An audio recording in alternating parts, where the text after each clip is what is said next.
Hi, my name is Alex Pletcher and I love going to the movies. Welcome back to Alex Talking, and today got a Marvel movie, a new MCU movie to talk about, and that is Thunderbolts. I saw this last night at the AMC in Savannah here, the Big D.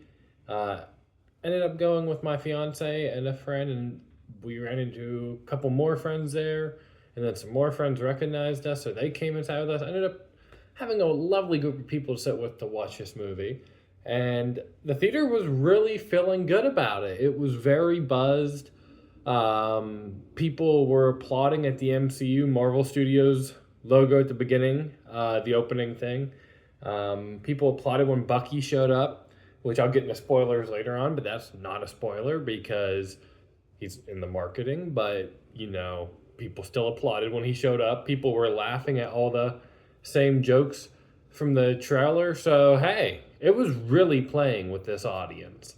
The girl behind us specifically was just screaming her head off the whole time, screaming, "We're so back, we're so back. Oh my gosh, have we ever been more back? I love her so much. I love her so much," about Florence Pugh. It was great. She really loved it. And that made me so happy. And of the people I saw it with, everybody really enjoyed it. Um, six of them straight, 4 out of 5, they said.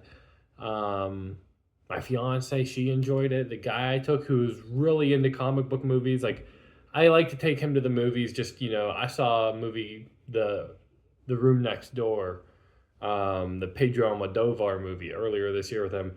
I like to show him those movies too, but I really like taking him to like MCU movies and DC movies because that's his bread and butter. He loves that stuff.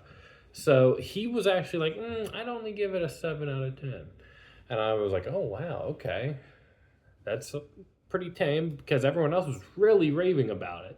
But as for me, I have to say, I really enjoyed the atmosphere. I enjoyed that everyone was really into it. And I enjoyed that this was an attempt at a more serious film out of the MCU, a darker tone. And there's nothing particularly wrong with this movie, but it was not my bag at all. I have to be honest here. It was very mediocre to me. I thought that the actual core conceit of it being a way to take some D-list Marvel characters and give them their own movie is solid. And I kind of went into this with ground floor expectations. I didn't think it looked very good. The buzz started to be good, so that was exciting to me. But I didn't think it looked very good, and I just thought, why would they make a movie? Why would they waste one of these movies? Waste, like, that's a hard thing to say, but that's how I feel about it.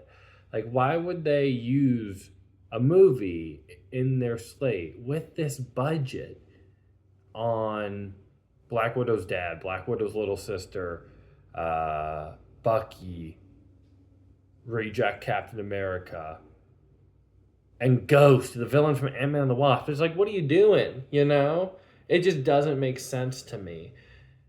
At the end of the day, I didn't think it was very good, but it wasn't that bad. And there is something to be said about that because Captain America Brave New World was atrocious. It was very difficult to sit through.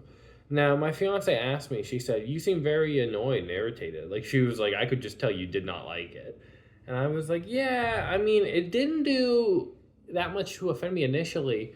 It was just not my thing, It's like, I'd seen the trailer. The trailer is very much the movie.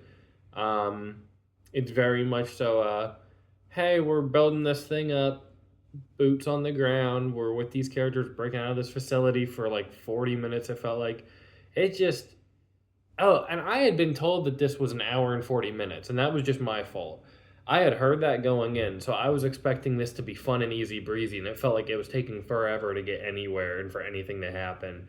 And then it just ended, and I was like, oh, wow, that was really it? It did feel like it was excruciatingly long, which ended up being only about 2 hours and 7 minutes. But I don't know. It's just, the best way to put it is if I was allotted a budget of $180 million and the ability to set up a team up movie of lower level characters before the next Avengers film, I never would have came back from the toy chest with this group of characters. You know what I'm saying? Like, I just don't know why you're making a movie with these characters. And I guess it's because that's what you set up. But if you've actually set up anything in the traditional sense of how they had done stuff, it's Yelena and Haley Steinfeld from Hawkeye team up, maybe with Kamala Khan. Young Avengers or West Coast Avengers, throw a War Machine in there. That is much more appealing. That is a much better and interesting way to set up a new Avengers movie. That's a movie worth making. That's a movie that you don't have to call Thunderbolts as a cute way of introducing it as spoilers from here on out. 6 minutes in, this is the rest of the review. It's going to be spoilers because I just want to talk about it. I'm tired of dancing around it. So I hope if you've seen it, you can keep watching, and if not, click off. But if you're just making a movie to set up the new Avengers, just call it Avengers something. Don't, if this is the Bridge of the Gap movie, don't feel the need to put, everything into a movie and call it Avengers. You can make another Age of Ultron, just don't make it shitty. And it's like, that's not what this is. This is a movie that constantly acknowledges the fact that these are reject characters while also simultaneously making itself very important and setting up the next Avengers. And I thought that was crazy, that it kept verbally acknowledging that these characters are the lame ones and that they aren't that interesting and they're the ones no one wants. And I just have to say, I usually don't get too hung up on these movies anymore, but I'm like, there's a much better way to do this. Like, if you want to do D-list characters, people who have been through a lot, say maybe, people who have done wrong things in the past, they don't all have to be boring and lame. You could have done this with Florence Pugh is terrific, so keep her, of course, It's a little redundant to just do Black Widow again, but go ahead and keep her.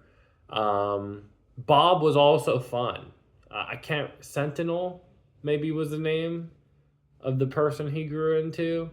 I don't think they did anything terribly interesting with him, but he was the best part, him and Florence Pugh's relationship. So keep that. Even keep the main themes of, struggling with sadness and depression and all that. Keep all that. Keep them as the core of it. Incorporate characters like Daredevil. Incorporate characters like the Punisher, Ghost Rider, She-Hulk. Red Hulk would have made so much sense for this. And the Thunderbolts, as mentioned by the dude on the way back from the movie that I gave a ride home to, he said the Thunderbolts are based off of, Thunderbolt Ross. He said that he had read like every Thunderbolt comic ever, and I was like, okay, dude, go off. Good for you. I'm definitely not. But he was like, yeah, so that would have made sense. And I was like, honestly, yeah. If you're if you're setting anything up too from tying these movies together, go ahead, bring him in. Also, that would have given a lot more diversity to this crew than just people who punch and shoot things. And the action was just nothing. And that's exactly it. It's a fine action movie. It's a totally fine action movie. It reminded me of a Bourne movie almost, where it's like, this isn't incompetent by any means. This is totally fine. It's just pretty boring to me, very boilerplate by the numbers. But it was competent. So when people are like, this is a lot better than most stuff that they've been doing in the MCU, I'm like, yeah, I mean, I get that, because it's not nearly as big as a swing and subsequent miss as something like the Eternals. It's not something that has as excruciating a amount of like horrible second act like Doctor Strange 2. It's not something that constantly humiliates itself like Thor 4. And it's, or like Ant-Man 3, it's not just a complete piece of shit. So I see why it's getting some praise, but it's actually really, really surprising to me that it's getting like across the board 4 stars, this is great. Because it's just certainly not that to me. Like, it's still a movie that has Black Widow dad and sister being played by very, very good actors, just doing horrible Russian accents, delivering very unfunny dialogue. And that was just my opinion. I didn't laugh once, and that's like something you notice whenever you're watching a movie, and people are all laughing around you, and you don't laugh once. So it reminded me of Mickey 17 in that way. That was the last time I was at a movie with a big group of people, and everyone was laughing, and I was just sitting there, and not one joke throughout this entire 2 hour and 10-minute runtime landed for me. Also, I just want to talk about the end credit scene now. The mid-credit scene was fine. It was just another Wheaties joke. But the end credit scene, it's interesting to me because they introduced the Fantastic Four once again, in a similar way to the way they did Captain Marvel before introducing her in the current MCU timeline by having the beeper in the end credits of Infinity War, where you just see the logo. I thought, come on now, we've seen the trailer, give us something. Let us see these people. They should have had some sort of character introduction, something.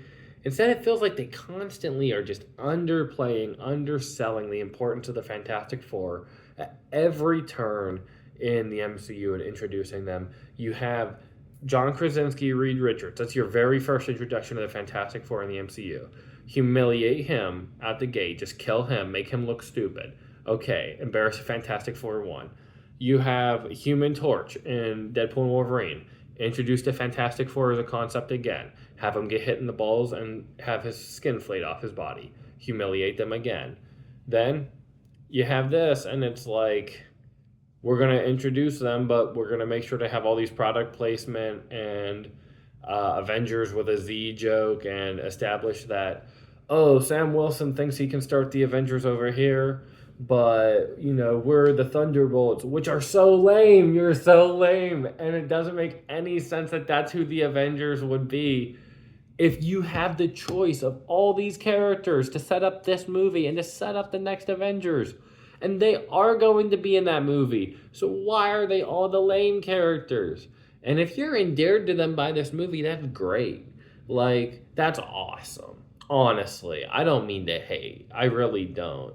But it didn't do anything for me. They all are just characters that I don't really care for, and they were fine in serving the vehicles of an action movie that explored loneliness. They were fine. But it didn't excite me. And I guess that's why it somehow left me disappointed, even though I went in with already very low expectations. There was now one moment in the entire movie where I didn't know what was coming. And then I wasn't excited. I loved when Taskmaster got shot in the head. That was funny, even though I knew that was coming just because everyone was like, Taskmaster was going to get murked, and then they were. But, yeah, man, I'd seen the trailer, so I'd seen the movie, and then they win the big third act with a group hug, and it's like, okay. The last one, he stopped the third act battle with a speech. This one, they do it with a hug. I don't know why I'm still seeing these movies, but the next one's the Fantastic Four, so I'll definitely be there. I hope you enjoyed it, and that it was a lot of fun for you. And I would say where this would land in an MCU ranking for me, but fuck it, let's do one. So I think right after this video, I'm just going to do an MCU ranking. So if you want to watch that, go ahead and it'll be on its way. Thanks for watching. Have a great day.